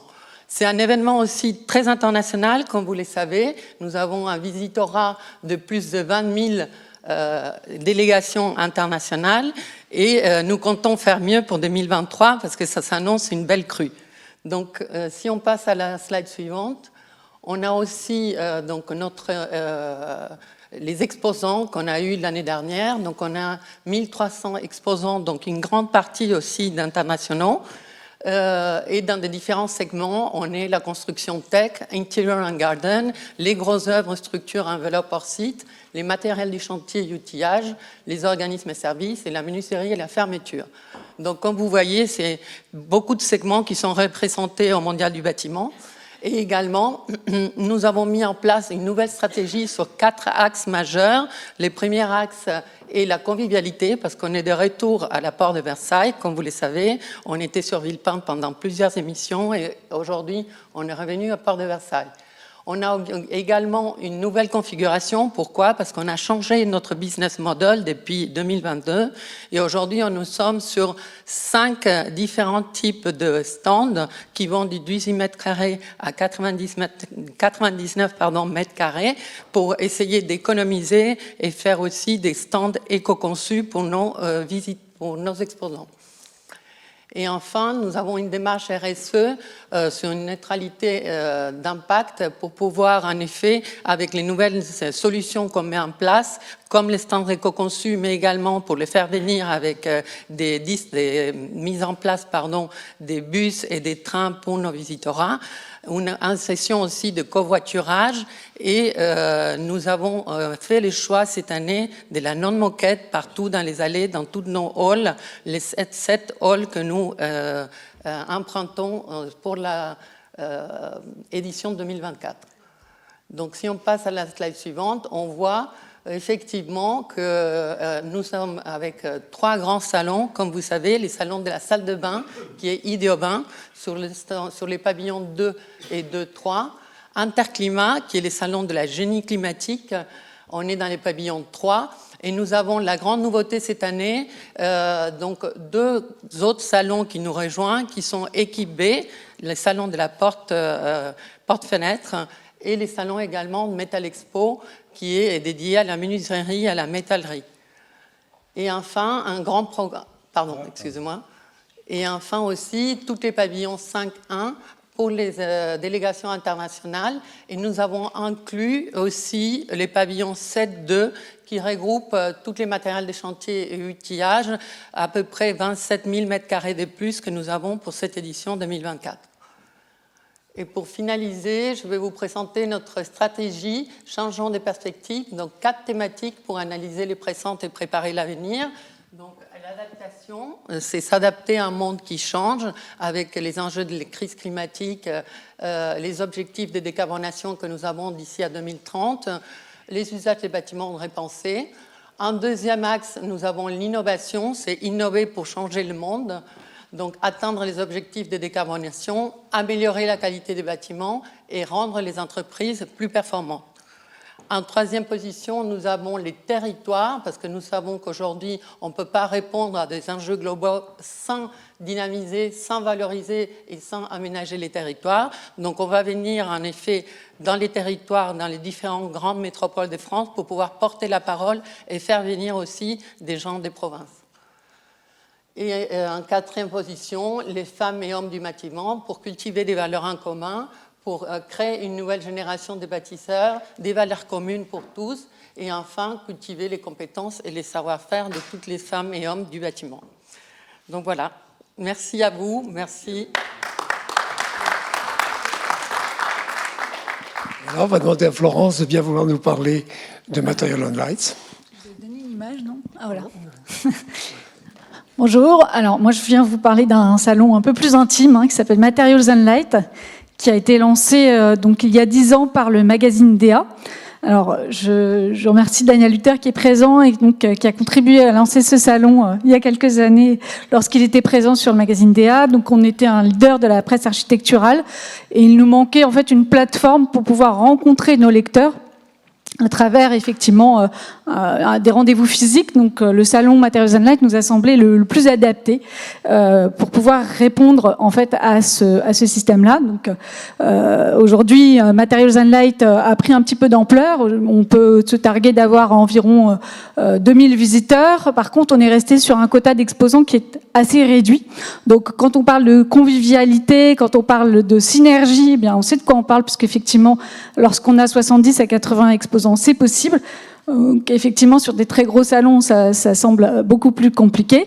Et aujourd'hui, la recette de Materials and Light, c'est quoi ? Eh bien, c'est 2 jours d'exposition et de conférences au cœur de Paris, dans un cadre généralement assez exceptionnel. Ça a été le carreau du Temple pendant quelques éditions, et désormais, on est au 104, donc un petit peu plus en dehors de Paris, mais avec les JO, ça s'imposait. Et malgré tout, on garde un lieu qui est particulièrement remarquable au niveau de sa hauteur et de sa structure. Et une scénographie qui est très valorisante puisqu'on représente principalement les matériaux et l'éclairage au sein de ce salon. Donc on a pour cela Kelly Peza, qui est notre scénographe, qui nous accompagne pour valoriser, vous le voyez, au travers des modules qui sont présentés ici, toutes les solutions pour l'architecture. On a évidemment un programme très qualitatif et des prestations haut de gamme avec 2 grandes soirées, donc on va pouvoir détailler, mais une soirée privée et puis une seconde soirée qui seront donc, comme on l'a dit tout à l'heure, les 30 ans du magazine Séquence Bois. Donc les atouts du salon, au-delà de ce dont je viens vous parler, c'est de pouvoir avoir un tout inclus, donc un all-inclusive, avec la possibilité d'avoir une scénographie qui est assurée de A à Z par un scénographe et par un agenceur. Autrement dit, on n'a pas grand-chose à faire derrière. D'avoir également beaucoup d'institutionnels qui nous ont rejoints sur ce petit salon entre guillemets, puisqu'on a aussi bien la Confédération nationale du bois que la Fédération française du paysage ou encore l'association des concepteurs et éclairagistes qui viennent intervenir pour des conférences et une mutuelle qui donne des formations certifiantes qui rentrent dans le cursus des architectes. Donc on s'est professionnalisé et on a essayé de répondre aussi aux demandes de nos visiteurs. Au-delà des solutions innovantes classiques pour l'architecture que l'on retrouve chez nos concurrents, on a, nous, depuis quelques années, développé une offre un petit peu différente, à savoir, évidemment, les solutions d'éclairage, mais aussi particulièrement tout ce qui répond à l'espace public. Et aujourd'hui, ça nous permet d'avoir un visitorat plus élargi que la prescription, les architectes, qui sont évidemment prioritaires sur ce salon, puisqu'on a aussi des urbanistes et des paysagistes qui sont généralement assez peu présents sur les salons d'architecture. Et puis, on en parlait, donc la soirée privée, qui est un temps fort du salon Materials and Light, qui va permettre donc de favoriser le networking et la convivialité. Mais encore une fois, vu il y a peu d'exposants, c'est quelque chose que l'on peut vraiment mettre en avant. On va fêter donc pour cette année 2024, les 10 ans du salon Materials and Light, et pour ça, on va mettre en avant quelques nouveautés, et notamment ce qu'on n'avait pas sur les années précédentes, c'est les trophées Materials and Light, donc qui reprennent un petit peu le principe de trophées classiques, mais au travers 3 catégories. Donc une catégorie projet un peu classique, je dirais, une seconde catégorie avec la décarbonation qui sera portée notamment par les magazines DA et Séquence Bois, et une 3e catégorie donc qui sera la remise des trophées Séquence Bois qui a déjà eu lieu sur le forum Bois Construction. Donc ça rejoint complètement, je dirais, la sphère éditoriale en fait. Du groupe FICAD et du pôle architecture et construction que nous constituons avec nos 4 magazines qui sont DA, Séquence Bois, Muse, donc magazine web, et puis le magazine Très Urbain aussi qui fait partie du pôle urbanisme et immobilier. On va avoir également de nouveaux espaces avec un espace Le Lab et un espace biosourcé, donc ça va pouvoir ouvrir un petit peu le champ des possibles, et un événement dans l'événement avec l'intervention d'un monsieur qui s'appelle Pascal Lenormand qui va parler d'architecture de l'Anthropocène. Donc là, c'est vraiment très spécifique, mais ça va être très intéressant et ça va être donc un cheminement d'exposition et de conférences au travers d'une salle qui va pouvoir accueillir plus de 200 visiteurs. Donc on essayera un petit peu de grossir par rapport à ce qu'on a aujourd'hui. Et enfin, pour clôturer le 2e soir, au-delà de la soirée privée, on aura les 30 ans de Séquence Bois avec une exposition, la présence du CNDB, et des anciens rédacteurs en chef qui viendront parler du titre. Et également, bien sûr, un quiz pour pouvoir interroger les uns et les autres sur leur connaissance en architecture bois. Voilà. Et enfin, un verre pour pouvoir se détendre et passer une bonne soirée et clôturer le salon. Voilà, je vous remercie à tous pour votre écoute et j'espère que vous serez nombreux à venir nous voir les 9 et 10 septembre 2024. Au revoir.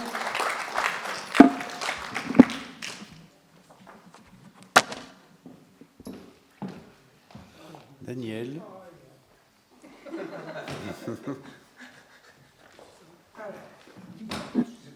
Est-ce que tu as montré ça ou pas? Je ne peux pas montrer.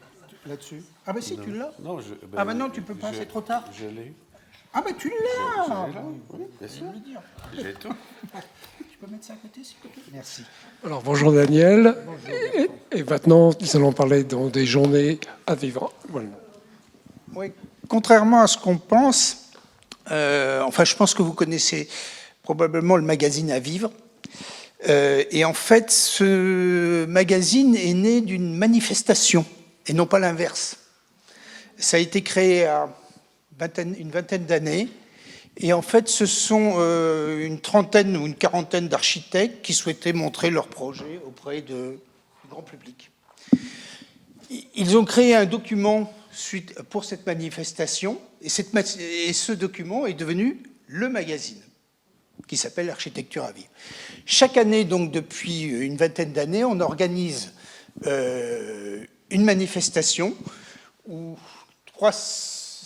pendant 15 jours, deuxième quinzaine de juin, 300 maisons sont montrées au grand public, et il y a environ 40 000 visiteurs. Voilà.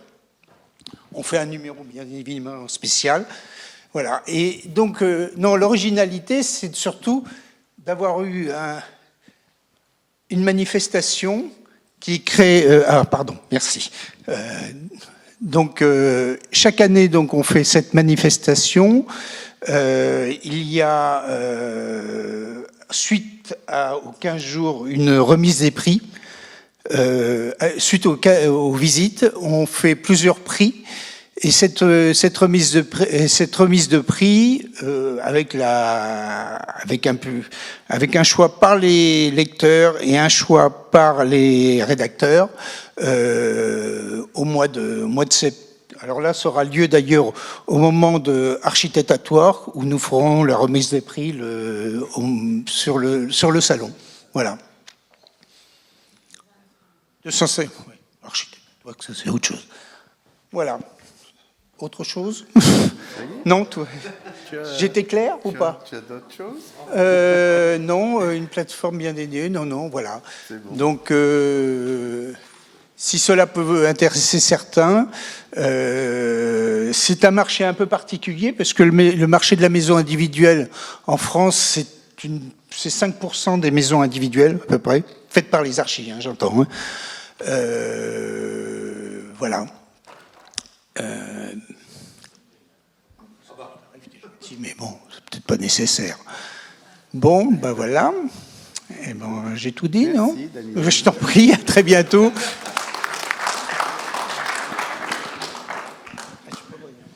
Alors maintenant. Merci.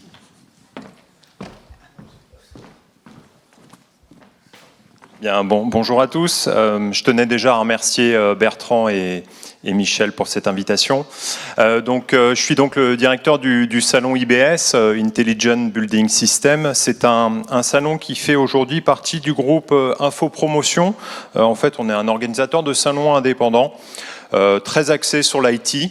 On a notamment dans notre portefeuille de salons, je ne vais pas tous les lister, mais le salon numéro 1 en France des ressources humaines qui s'appelle Solutions RH et qui a lieu tous les ans donc à Paris, porte de Versailles. Notre terrain de jeu essentiellement donc se situe à la porte de Versailles. Et puis, on a également un salon dans le domaine de l'art contemporain qui s'appelle Art Shopping, qui a lieu au Carrousel du Louvre. Donc voilà, c'est pour vous présenter très brièvement la structure, une quarantaine d'années, représentée par donc notre président Sylvain Arquier. Et donc, le salon dédié à la performance des bâtiments, qu'ils soient à dominante tertiaire, industrielle ou collectif.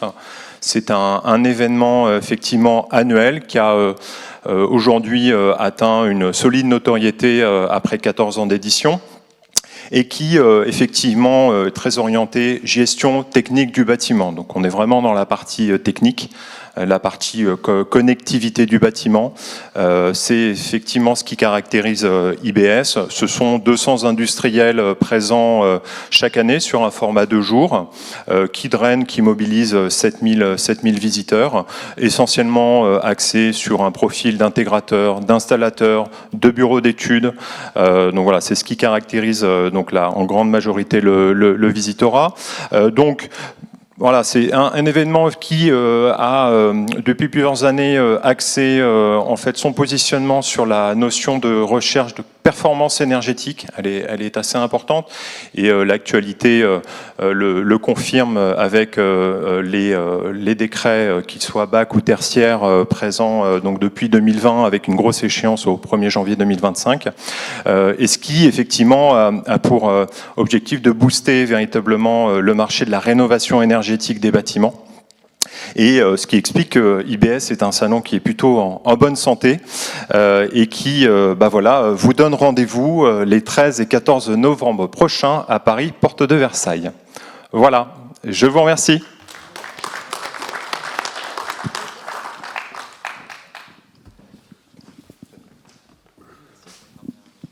Alors là, c'est assez anecdotique, enfin tout de même, on a posé la question. Avez-vous déjà suivi les influenceurs? Oui, 6%. Alors je ne pense pas qu'on ait... Alors qu'est-ce qu'ils disent? Ils disent il n'y en a que 16% très intéressant et moyennement intéressant 77%. Donc je ne sais pas qui les suit, je pense qu'on n'a pas fait d'analyse par métier là-dessus. Mais enfin, c'est quelque chose qui commence. On vous donnera peut-être une analyse par métier dans la synthèse définitive. Alors les réseaux sociaux, c'est donc considéré comme plutôt important pour 42% des gens. Et ce qu'on voit, les archives d'intérieur, ils sont très présents, 58%. Les bureaux d'études techniques, moins. Enfin, les autres sont aux alentours de 40%. Alors LinkedIn domine énormément, à 68%. Et les autres, c'est un petit peu anecdotique, puisqu'on est sur Instagram à 13% et Facebook à 8%. Alors, les réseaux sur les archives, c'est LinkedIn. Donc et attendez, ce qui serait intéressant, c'est voir que les bureaux d'études techniques suivent beaucoup les réseaux sociaux, plus que les autres. Et maintenant, nous allons terminer avec M. Gabriel de Goth, qui va nous parler de l'intelligence artificielle. Ouais. Rebonjour. Bon, alors là, j'arrive avec beaucoup moins de certitude sur le sujet de l'intelligence artificielle que sur le SEO que je pratique depuis 22 ans. Mais j'avais suggéré à Bertrand et Michel d'en parler parce que je pense qu'il faut être sourd et aveugle pour ne pas voir que on en a tous les jours plein les yeux, plein la tête, plein les mails, etc. Donc j'ai voulu en parler 2 minutes sur l'angle de ce que ça peut changer directement dans votre communication, toujours autour de votre site internet. Évidemment que ça va changer dans plein d'autres choses, à titre perso, à titre industriel, enfin sur plein de sujets. Rappelons ce que c'est que l'IA, donc qu'on appelle aujourd'hui générative. Alors on parle d'intelligence, ça n'est pas encore de l'intelligence. Pour l'instant, ce sont des gros algorithmes qui sont capables de recréer du contenu à partir du contenu existant. Il faut que vous ayez bien cette définition en tête. Il n'y a pas encore de capacité de réflexion pour l'instant sur l'IA. Mais il faut vraiment qu'on le considère comme une révolution au même titre qu'à l'époque l'électricité ou l'arrivée de l'ordinateur ou l'arrivée de l'Internet.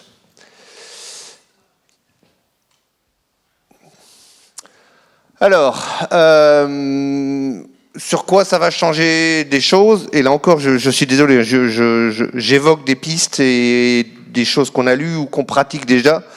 Il n'y a aucune certitude, et quand bien même j'aurai une certitude aujourd'hui, elle sera peut-être contestée demain ou après-demain, tellement ça va vite. Là où il va y avoir clairement des modifications, peut-être que vous en avez déjà installé sur vos propres sites web, nous on l'a fait sur certains des sites web de nos clients, c'est dans la relation qu'on peut avoir depuis nos sites internet avec le visiteur. Je vais vous donner un exemple. Il y a des industriels du chauffage ici? Non. Alors je vais vous raconter ce que les industriels du chauffage refusent de faire depuis 15 ans.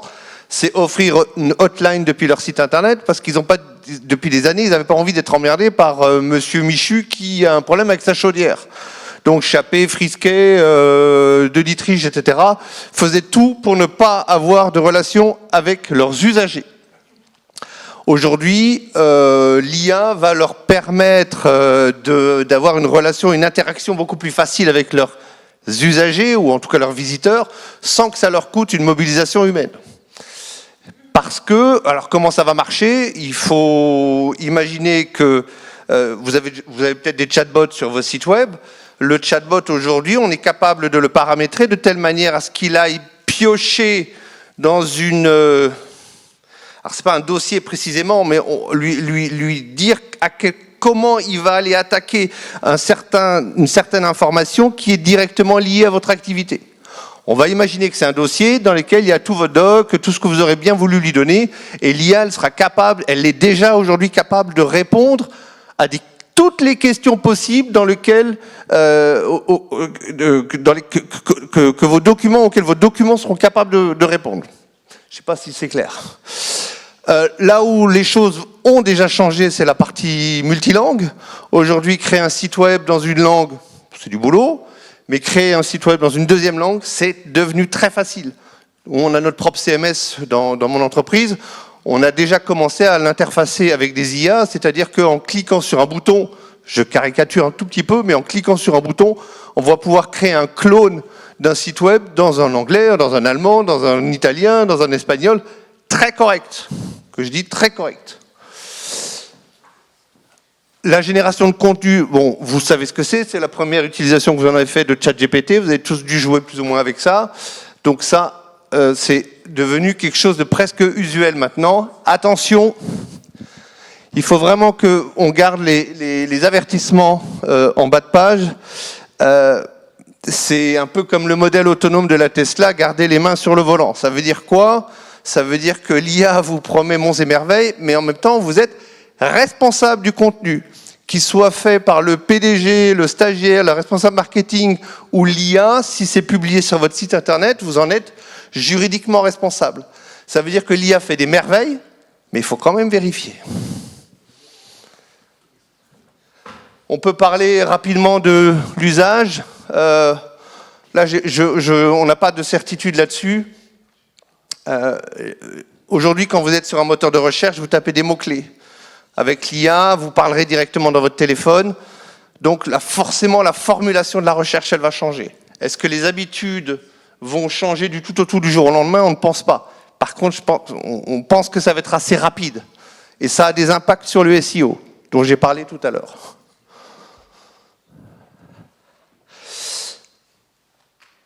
Alors, vous avez, je ne sais pas si tu peux cliquer sur la page suivante, si elle est... Voilà, ça c'est ce qu'on appelle la SERP dans le SEO, donc Search Engine Results Page, je crois. Donc grosso modo, vous connaissez tout ça, vous tapez une requête dans Google et vous avez un résultat. Je vous ai fait une petite simulation de ce à quoi on peut s'attendre, c'est-à-dire que pour l'instant, Google nous offre ses résultats de recherche selon son algo, bien compliqué déjà. Sans doute que demain, progressivement, et d'ailleurs il l'a annoncé Google avec pas ChatGPT puisque c'est pas son IA, son IA à lui c'est Gemini, il va tout doucement ramener son moteur d'IA dans ses résultats de recherche. Si tu peux revenir sur la page d'avant, Michel. Ça veut dire quoi? Ça veut dire que des requêtes du type tuile en terre cuite provençale, l'IA ne répondra pas. On restera sur de la recherche classique par mots-clés sur lesquels votre arborescence produit va répondre.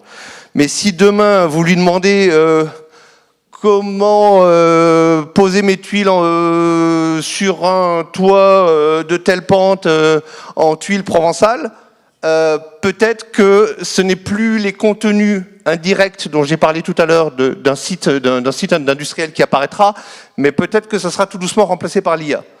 Est-ce que c'est à peu près clair ce que je vous dis? Il faut comprendre la sémantique de la recherche.